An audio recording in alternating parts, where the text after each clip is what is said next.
नमस्कार, मैं रवि गौतम। आप देख रहे हैं नमस्कार भारत। आज हमारे साथ है कामेश्वर त्यागी जी, जो कि डाइटिशियन फिटनेस कोच हैं, और इनसे बात करेंगे डिजीज़ के बारे में जो यूथ को बहुत ज़्यादा परेशान कर रही हैं।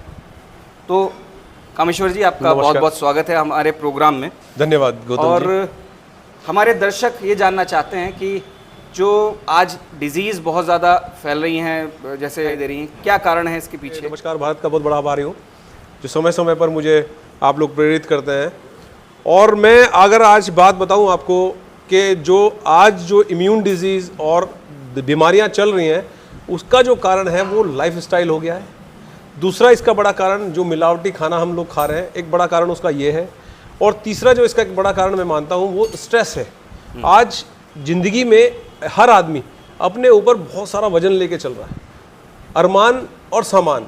अगर सफ़र में आप सामान कम रखेंगे तो सफ़र बहुत अच्छा होगा, और अगर ज़िंदगी में अरमान कम रखेंगे तो ज़िंदगी बड़ी आसान हो जाएगी। बहुत अच्छी बात है। क्योंकि आपके अरमान है खाने पीने के, और आपके शरीर के अंदर उन सब चीज़ों को पचाने की क्षमता है या नहीं, आपने अपने बॉडी को पहचाना है या नहीं, और आप अपने जो आपका रूटीन है उसमें आप ये देख पाते हैं कि आप सेडेंट्री वर्कर है, मॉडरेट वर्कर है, या आप लेबर क्लास है, तो उसके अकॉर्डिंग आपका डाइट नहीं है। यानी अपने वर्क के अकॉर्डिंग आपका डाइट होना चाहिए। अगर वो नहीं होगा तो क्या होगा कि तरह तरह के डिजीज आपको घेरना शुरू कर देंगे। हमारी बॉडी के अंदर हर वाइटल ऑर्गन अपने आप में भगवान ने बहुत अच्छा बना के दिया है, लेकिन डायबिटीज़ का कारण आप जानते हैं कि अगर आपका सेडेंटरी वर्कआउट है और आप बड़े पूरे दिन आराम करते रहते हैं और खाते बहुत ज़्यादा है तो डायबिटीज़ आपको होगा ही होगा, क्योंकि पेनक्रियाज इतना इंसुलिन नहीं निकाल सकता कि जितना हम लोग खा लेते हैं। जी जी। दूसरी बात, धीरे धीरे इंसुलिन का लेवल जब बढ़ता है, कोई भी ऑर्गन अगर ज़्यादा वर्क करना शुरू कर देता है तो उसके जो अपने सेल्स हैं वो धीरे धीरे डैमेज होने शुरू हो जाते हैं,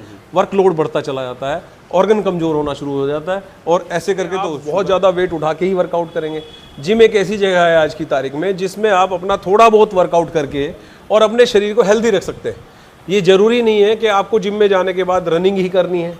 आपको जिम, जैसे लोगों की भ्रांतियाँ होती है कि रनिंग करेंगे तो घुटने खराब हो जाएंगे, वेट उठाएंगे तो कमर बैठ जाएगी और हाइट कम रह जाएगी और घुटने खराब, कोहनियाँ खराब हो जाएंगी। तो ये सब चीज़ें जो हैं, ये सब चीज़ें डिपेंड करती हैं आपके ट्रेनर पे, आपके फिटनेस कोच पे। वो आपको देखे और पहचाने कि आपको उसे क्या कराना चाहिए, जो आपके एज के अकॉर्डिंग है, जो आपके रहन सहन के अकॉर्डिंग है, जो आपके खाने पीने के अकॉर्डिंग है, और सबसे बड़ी चीज़ जो आपके बॉडी फॉर्म के अकॉर्डिंग है। एक्टोमॉर्फ, मीजोमॉर्फ और एंडोमॉर्फ, ये 3 फॉर्म्स होती हैं। एक्टोमॉर्फ कितना भी खा लें उनका वजन नहीं बढ़ता है। मीजोमॉर्फ जो है वो थोड़ा सा नॉर्मल होते हैं, उनमें थोड़ा सा फैट भी होता है और वो नॉर्मल दिखाई देते हैं। जो एंडोमॉर्फ्स होते हैं वो हाथी जैसी फिजिक लिए हुए होते हैं, तो उन्हें और ज़्यादा वर्कआउट की जरूरत है। एंडोमॉर्फ को भी वर्कआउट चाहिए, एक्टोमॉर्फ को भी वर्कआउट चाहिए, लेकिन उसके सेडेंट्री वर्किंग प्लस उनकी मॉडरेट वर्किंग, जैसे एक टीचर है सपोज कीजिए और उसका वेट बहुत कम है, तो उनको बहुत ज़्यादा वेट एक्सरसाइज करा सकते हैं, आप मसल्स वर्कआउट करा सकते हैं। लेकिन एक आदमी बहुत मोटा है, अगर आप उसको रोजाना दौड़ाना शुरू कर देंगे तो उसके वजन की हिसाब से उसके घुटने खराब हो जाएंगे। जी। तो ये सब चीज़ें आपको डिफाइन करनी पड़ेंगी कि हमें करना क्या चाहिए। ये करने के लिए सबसे पहले आपको एक सर्टिफाइड कोच की ज़रूरत है, एक एक्सपीरियंस कोच की जरूरत है, जो ये देख ले कि आपको क्या चीज़ करानी है और क्या नहीं करानी है। क्योंकि एक 60 साल के आदमी से अगर आप वो काम कराएंगे जो आप 20 साल के लड़के से करा रहे हैं, तो जाहिर सी बात है कहीं ना कहीं प्रॉब्लम्स आ जाएंगी। तो ये जानने के लिए आप कोई भी एक तरीका अपनी बॉडी से भी आप पूछ सकते हैं। आपकी बॉडी आपका सबसे बढ़िया जज है।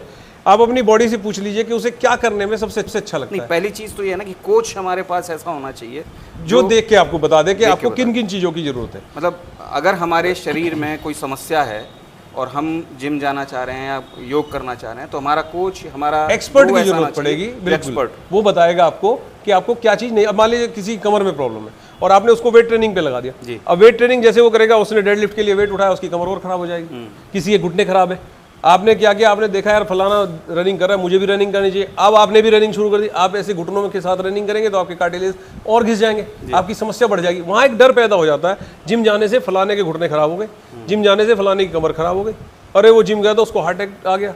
तो ये सब चीज़ें आपको, सबसे पहली चीज़ ये है कि आपको अपने आप में फिटनेस अगर आपने जागृत की है, तो आपको फिटनेस जागृत करने के साथ साथ ये भी देखना पड़ेगा कि आपका वर्कआउट कैसा होना चाहिए। जैसे योगा एक बहुत अच्छा वर्कआउट है। अगर आप शुरुआत कर रहे हैं तो मैं तो हमेशा ये मानता हूँ कि आप हल्की कार्डियो और हल्के योगा से शुरुआत करेंगे। उसके बाद ये मेरी गारंटी है कि महीने 1.5 महीने के बाद आप कुछ भी वर्कआउट जिम में करेंगे वो सारे वर्कआउट आपको फायदा करेंगे, किसी तरह का कोई नुकसान होने की संभावना उसमें नहीं रहती, क्योंकि आपकी बॉडी हर चीज़ को थोड़ा थोड़ा करके अडॉप्ट कर रही है बॉडी के अंदर। जब वो अडॉप्ट करना शुरू करती है तो आप सबसे पहले 1 किलो 2 किलो के डंबल से शुरू करते हैं, फिर 3 किलो 5 किलो पे आ जाते हैं। मेरे यहाँ अभी अगर आप देखेंगे तो एक 78 ईयर्स ओल्ड आते हैं महेश जी, और महेश जी 78 ईयर्स में आपको अभी हमें थोड़ी देर में दिखाऊंगा कि वो सारी मशीनें चलाते हैं। वो लगा के chest, shoulder, wings, biceps, triceps, even thighs तक सब कुछ एक 20 साल के लड़के की तरह मारते हैं। लेकिन वो एक दिन में नहीं हुआ, वो उन्होंने धीरे धीरे अपने अंदर डेवलप किया। हुआ ये कि उन्हें एक दिन उनका एंजाइटी हुई, उसकी वजह से थोड़ा सा बीपी शूट कर गया, तो डॉक्टर ने उन्हें, जैसे कि रूटीन में होता है, डॉक्टर कहता कि नहीं आपको तो हार्ट की प्रॉब्लम हो गई सर, अब आप चलना भी बंद कर दो, ये भी बंद कर दो, वो भी अंदर। लेकिन कभी आज से 30 साल पहले वो मेरे पास वर्कआउट किया करते थे। एक दिन उन्होंने मुझसे पूछा मुझे क्या करना चाहिए, तो मैंने कहा आपको जिम आना चाहिए। कहते यार इस उम्र में बच्चे मना करते हैं। मैंने सर यही तो उम्र है हार्ट ब्लॉकेज को रोकने का। देखिए सर, योगा में हार्ट ब्लॉकेज रोकने का भी तरीका है, और जो हार्ट ब्लॉक हो गए हैं उनको भी ठीक करने का तरीका योगा में है। प्राणायाम एक ऐसी एक्सरसाइज है जिससे आप हार्ट को बिल्कुल हेल्दी कर सकते हो। दूसरा, कार्डियो एक्सरसाइज जो होती है, कार्डियक का मतलब ये होता है कि ब्लड का कार्डियक वेंस में जाना और धमनियों से वापस आना। तो इसके लिए आपके पास बहुत सारे योगासन है जो किसी दिन हम कार्डियो करना चाहिए। हाँ, कार्डियो बहुत जरूरी है। कार्डियो बोलते हैं कि हार्ट वालों को नहीं करना चाहिए। नहीं, कार्डियो से ही तो कार्डियक वेस्कुलर वेंस खुलेंगी। अच्छा। लेकिन उन्हें खोलने के लिए कुछ आयुर्वेदिक रेमेडीज होती हैं, हो गई हैं, वो खुल जाएंगी। लेकिन वो भी जैसे मैंने आपको बताया कि किसी एक्सपर्ट के साथ, और आपको पता होना चाहिए कि आपको ब्लॉकेज है भी या नहीं। अगर नहीं है तो आप कार्डियो कीजिए, और अगर है भी तो धीरे धीरे कार्डियो शुरू करते हुए कुछ ऐसी रेमेडीज हैं जो हार्ट को खोल देती हैं। मतलब जैसे मैंने बताया कि प्राणायाम से हार्ट बहुत अच्छे से वर्कआउट पे आ जाता है, और उससे ब्लॉकेजेस भी खुल जाती है। मतलब हार्ट पेशेंट एक्सरसाइज कर सकता है, हाँ। लेकिन कोच की निगरानी में। हाँ, लेकिन उसमें सबसे ज़्यादा जरूरी उसका खान पान है, उसका जो वर्किंग स्टाइल है, उसका जो ईटिंग फूड हैबिट्स है, वो आपको बदलनी पड़ेगी। अगर कोई भी आदमी हार्ट को अच्छा रखना चाहता है और वो पाम ऑयल से बनी हुई चीज़ें खा रहा है, ट्रांस फैट बहुत ज़्यादा खा रहा है, नमकीनें खा रहा है, तो बिस्किट खा रहा है, डब्बाबंद फूड जितना भी खा रहा है, वो समझ लीजिए उसके हार्ट को ब्लॉक कर रहा है।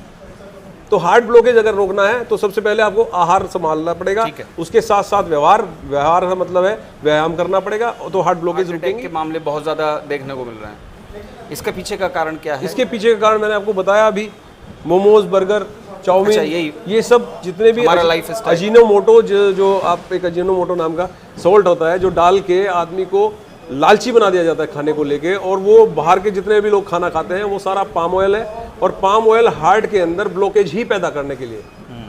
तो इसका बहुत ध्यान रखना चाहिए। जिनके लिए हार्ट में प्रॉब्लम्स है वो ओमेगा 3 यूज़ करना शुरू करें तो ब्लॉकेज कुछ हद तक खुल जाती है। बाकी एक्सरसाइज से और डॉक्टर की राय जरूर इसमें ले लें अगर आपको हार्ट की प्रॉब्लम है। और वर्कआउट के लिए भी आपको एक अच्छा ट्रेनर चाहिए जो आपको इसके बीच से वर्कआउट कैसे करा के ले जाना है वो देखें। तो हमारे दर्शकों को आप क्या रिकमेंड करेंगे कि वो योग में जाएं या जिम जाया करें या वॉक करें, तो क्या बेहतर है? अगर आपको, मैं बोलता हूँ, अगर आपको सिर्फ फिजिक को अच्छा रखना है तो आप जिम जाइए, और अगर आपको पूरा अंदर तक अपने आप को फिट करना है तो योगा साथ में कीजिए। अच्छा, दोनों ही चीज़ें बहुत ज़रूरी हैं, और दोनों ही चीज़ें अगर पैरेलल आएंगी तब अगर जिसका शरीर सुंदर है उसका शरीर अंदर से भी अच्छा होना ज़रूरी है। लेकिन मसल्स की ट्रेनिंग से मसल्स अच्छे होंगे, पोस्चर की ट्रेनिंग से पोस्चर अच्छे होंगे, लेकिन योगा से आपके इंटरनल ऑर्गन्स जो हैं, जो आपके वाइटल ऑर्गन्स हैं, जैसे आपका हार्ट है, आपके फेफड़े हैं, आपकी लीवर है, आपकी पेनक्रियाज है, आपकी जिगर है, तिल्ली है, किडनीज है, ये सब योगा से बेहतर होती है। क्योंकि योगा में कुछ ऐसे पोस्चर्स होते हैं जब जो पर्टिकुलर उसी पोर्शन के ऊपर प्रेशर क्रिएट करते हैं, और इस प्रेशर को आप ऐसे समझिए जैसे एक तौलिए के अंदर पानी भरा हुआ है, तो आप उसको पकड़ते हैं, स्क्वीज करते हैं, तो वो हल्का हो जाता है। तो आप हमारे दर्शकों को ये बताना चाहते हैं कि जिम और योगा दोनों का कॉम्बिनेशन पैरेलल चलाइए। उसमें आप ऐसा कर सकते हैं, आप 4 दिन अपनी जिम की ट्रेनिंग कीजिए और 3 दिन आप योगा रख लीजिए, तो इन दोनों के कॉम्बिनेशन से आपको कंप्लीट फिटनेस मिलेगी। तो मुझे लगता है कि हमारे दर्शकों को बहुत सारी चीज़ें आज पता चली। एपिसोड में हम और इन्हीं मसलों को, इन्हीं मुद्दों को लेकर आपके सामने आएंगे, और चलते चलते कामेश्वर जी का धन्यवाद देंगे। बहुत बहुत धन्यवाद। बहुत वैल्यूएबल टाइम उन्होंने आपको और हमें दिया, हमारे दर्शकों को दिया। आपका बहुत बहुत धन्यवाद। Thank you sir.